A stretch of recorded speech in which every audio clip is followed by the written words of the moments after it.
ഹരേ കൃഷ്ണ. എല്ലാവർക്കും മാധവത്തിലേക്ക് സ്വാഗതം. ശ്രീമദ് മഹാഭാഗവതത്തിലെ യുധിഷ്ഠിരന്റെ രാജസൂയ യജ്ഞം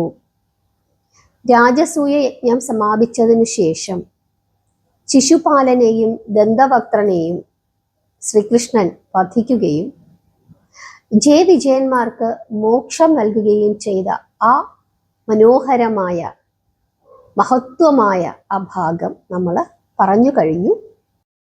എല്ലാവരും ആ ഭാഗം കേട്ട് കാണും. കേട്ടിട്ടില്ലാത്ത ആരെങ്കിലും ഉണ്ടെങ്കിൽ ആ ഭാഗം കൂടി ഒന്ന് കേൾക്കണം.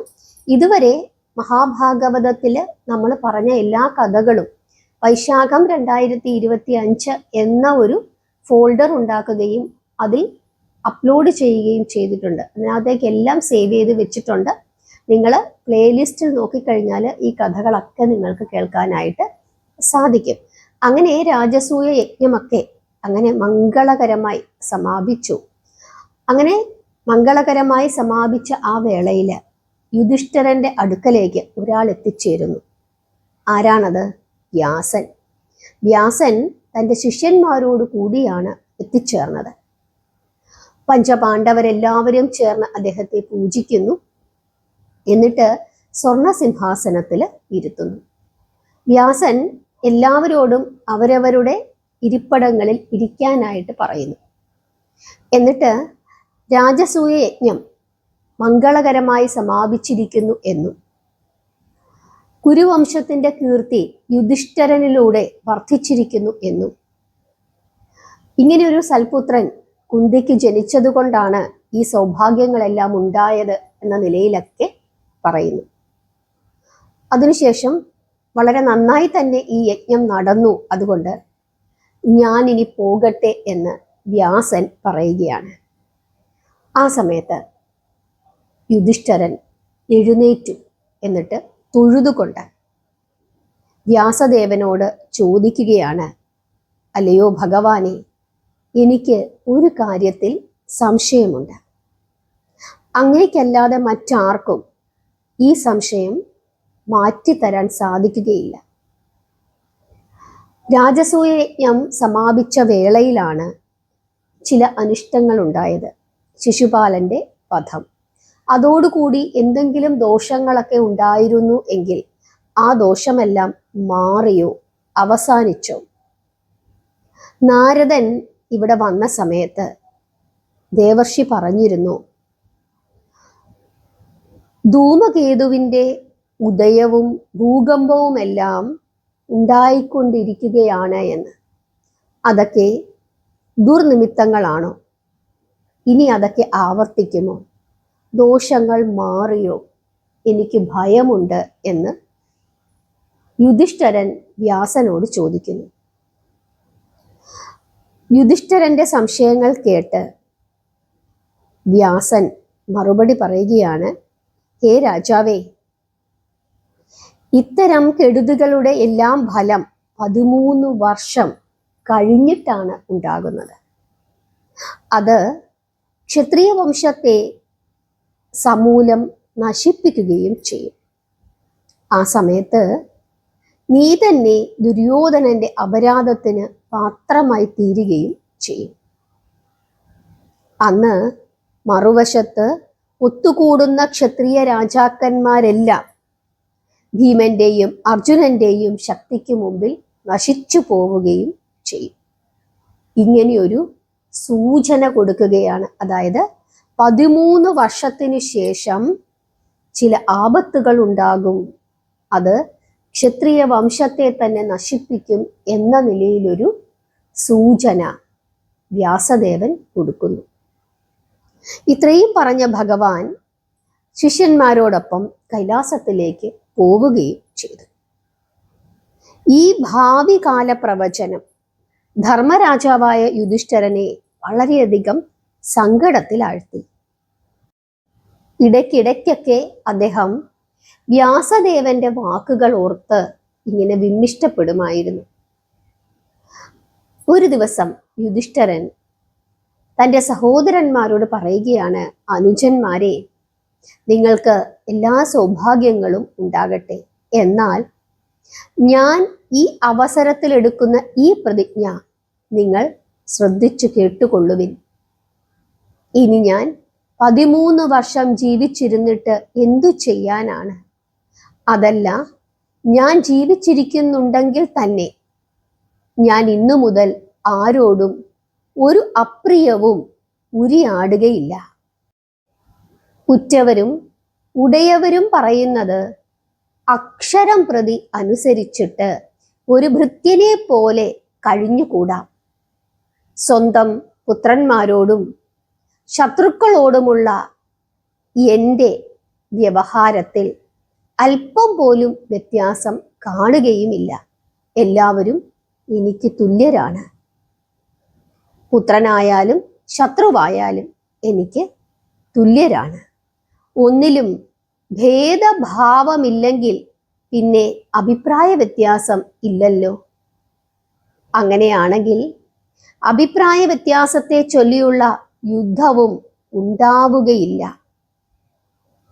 ഇങ്ങനെ യുധിഷ്ഠിരൻ ഒരു തീരുമാനമെടുത്ത് അനുജന്മാരോട് പറയുന്നു. അനുജന്മാര് അത് സമ്മതിക്കുന്നു. അങ്ങനെ ധർമ്മരാജാവായ യുധിഷ്ഠിരൻ ഭേദഭാവമില്ലായ്മ പ്രാവർത്തികമാക്കിക്കൊണ്ട് രാജ്യം ഭരിക്കുവാൻ തുടങ്ങി. അതായത് എല്ലാവരും അദ്ദേഹത്തിന് സമന്മാരാണ്. മറുത്തൊരു വാക്ക് അദ്ദേഹം പറയാറുമില്ല. നിയമാനുസൃതമുള്ള പിതൃക്കളെ ഉദ്ദേശിച്ചിട്ടുള്ള തർപ്പണവും ദേവതമാർക്കുള്ള പൂജകളും യഥാവിധി നടത്തുന്നു. അങ്ങനെ ദേവന്മാർക്കും പിതൃക്കൾക്കുമുള്ള എല്ലാ കർമ്മങ്ങളും യാതൊരു തടസ്സവും കൂടാതെ അദ്ദേഹം ചെയ്തു പോരുകയും ചെയ്തു. രാജസൂയത്തിന് ധാരാളം ആളുകൾ വന്നിരുന്നു. അവരൊക്കെ തന്നെ തിരിച്ചു പോവുകയും ചെയ്തു. എന്നാൽ ദുര്യോധനനും ശകുനിയും മാത്രം മടങ്ങിപ്പോയില്ല. അവരിപ്പോഴും ഇന്ദ്രപ്രസ്ഥത്തിൽ യുധിഷ്ഠിരന്റെ കൂടെയുണ്ട്. ഇനിയാണ് കാര്യങ്ങൾ മാറി മറിയാൻ തുടങ്ങുന്നത്. ഹരേ കൃഷ്ണ. ഈ യജ്ഞത്തിന്റെ അവസാന ഭാഗത്ത് ശിശുപാലൻ ഉണ്ടാക്കിയ പൊല്ലാപ്പ് ഒഴിച്ചാൽ യജ്ഞമെല്ലാം മംഗളകരമായിരുന്നു. പാണ്ഡവരെല്ലാവരും തന്നെ ചക്രവർത്തിമാരാണ്. ധാരാളം സമ്പത്തും ഈ രാജസൂയ യജ്ഞത്തോടു കൂടി ലഭിക്കുകയും ചെയ്തു. എല്ലാവരും പാണ്ഡവരെ അംഗീകരിച്ചു. പ്രത്യേകിച്ച് യുധിഷ്ഠിരനെ ചക്രവർത്തിയായി അംഗീകരിക്കുകയും ചെയ്തു. പുറമേ നോക്കുമ്പോൾ വളരെ സന്തോഷമാണ്. പക്ഷേ യുധിഷ്ഠിരന്റെ മനസ്സിൽ ആധിയാണ്. കാരണം 13 വർഷത്തിനു ശേഷം സംഭവിക്കുവാൻ പോകുന്ന ആപത്തിനെ പറ്റി വ്യാസദേവൻ ഇവിടെ മുന്നറിയിപ്പ് നൽകുകയും ചെയ്തു. അതുകൊണ്ട് തന്നെ അദ്ദേഹത്തിന്റെ മനസ്സിൽ എപ്പോഴും സങ്കടമായിരുന്നു. ഭൗതികങ്ങളായ നേട്ടങ്ങൾ സ്ഥിരമല്ല എന്നാണ് വ്യാസഭഗവാന്റെ ഭാവി കാലത്തെ പറ്റിയിട്ടുള്ള പ്രവചനം ഇവിടെ വ്യക്തമാക്കുന്നത്.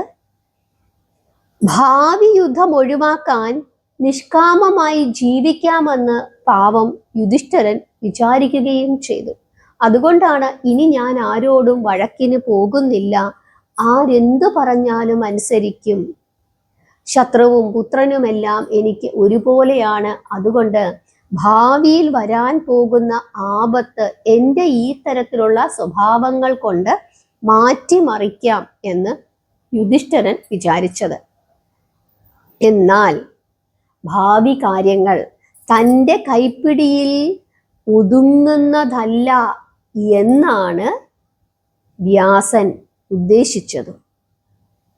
അത് ചിലപ്പോൾ പ്രവചനങ്ങൾക്കും അപ്പുറമാകും. നമ്മൾ ഒന്ന് ചിന്തിക്കും, അനുഭവിക്കേണ്ടി വരുന്നത് മറ്റൊന്നുമാകും. ജീവിതത്തിന്റെ ഭദ്രത പലപ്പോഴും നമ്മൾ ചിന്തിക്കും ധനമാണ് എന്നുള്ളത്. പഴയ കാലത്ത് ഗോബലം, ധനബലം, ധർമ്മബലം, തപോബലം ഇവയിൽ അധിഷ്ഠിതമാണ് ജീവിതം. ഇതൊക്കെ ഉണ്ടെങ്കിൽ ജീവിതം ഭദ്രം എന്നായിരുന്നു ചിന്ത. പക്ഷേ എന്തൊക്കെയുണ്ടെങ്കിലും വിധി എന്നുള്ളത് അതാണ് സത്യം. എല്ലാ ബലങ്ങളെയും തൂത്തെറിഞ്ഞുകൊണ്ട് ആ വിധി നമ്മുടെ നേരെ ആർത്ത് അട്ടഹസിച്ചുകൊണ്ട് വരാം. എന്തുകൊണ്ടാണ് ഇങ്ങനെ സംഭവിക്കുന്നത് എന്നുള്ളതിൻ്റെ ആ കാരണങ്ങൾ, ആ നിഗൂഢ കാരണങ്ങൾ ഇന്നുവരെ ആർക്കും മനസ്സിലായിട്ടുമില്ല. അതിനെയാണ് നമ്മൾ വിധി അല്ലെങ്കിൽ മുൻജന്മ കർമ്മഫലം എന്നൊക്കെ പറഞ്ഞ് സമാധാനിക്കുന്നത്. അത്തരത്തിൽ സംഭവിക്കുവാൻ പോകുന്ന ഒരു വിധിയുടെ സൂചനയാണ് ഇവിടെ വ്യാസദേവൻ യുധിഷ്ഠിരന് കൊടുത്തത്.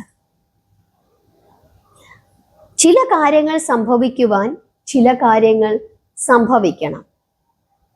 അതിനുവേണ്ടി നമ്മൾ ഇനി എന്തൊക്കെ ചെയ്താലും ഒരു പക്ഷേ ആ വിധി നമ്മുടെ നേരെ പാഞ്ഞു വന്നെന്നിരിക്കും.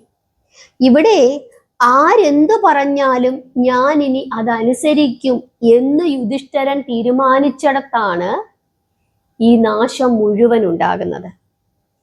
പക്ഷേ യുധിഷ്ഠിരൻ എന്താണ് ചിന്തിക്കുന്നത്?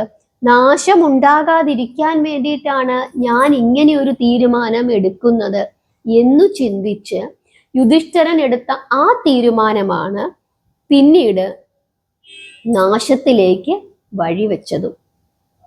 അതുകൊണ്ടാണ് നമ്മുടെ ജീവിതത്തിൽ നമുക്ക് എന്തൊക്കെ ദുരിതങ്ങൾ ഉണ്ടാകുന്നുവോ അതിൻ്റെ കാരണം നമ്മൾ എടുക്കുന്ന തീരുമാനങ്ങളാണ്. ആ തീരുമാനങ്ങൾ ശരിയാകാത്തിടത്തോളം കാലം നമ്മളെ തേടി ദുരിതങ്ങൾ വരിക തന്നെ ചെയ്യും. ഇവിടെ 13 വർഷങ്ങൾക്ക് ശേഷം വലിയ ഒരു ദുരിതം പാണ്ഡവരെ തേടിയെത്തി. ആ സമയത്ത് അവർക്ക് അതിനെ അതിജീവിച്ച് മുമ്പോട്ട് പോകാൻ സാധിച്ചത് എന്തുകൊണ്ടാണ്? അവരുടെ ദൈവവിശ്വാസവും അവരുടെ തപോബലവും അവരുടെ മനസ്സിൻ്റെ ശ്രേഷ്ഠതയും നന്മയും കൊണ്ടാണ്. അങ്ങനെയുള്ളിടത്ത് ആരുണ്ടാകും? സർവീശ്വരൻ ഉണ്ടാകും. ശ്രീകൃഷ്ണ ഭഗവാൻ അവരുടെ കൂടെ ഉണ്ടായിരുന്നത് കൊണ്ടാണ് രാജസൂയജ്ഞം ഇത്രയും മംഗളകരമായി സമാപിച്ചത്.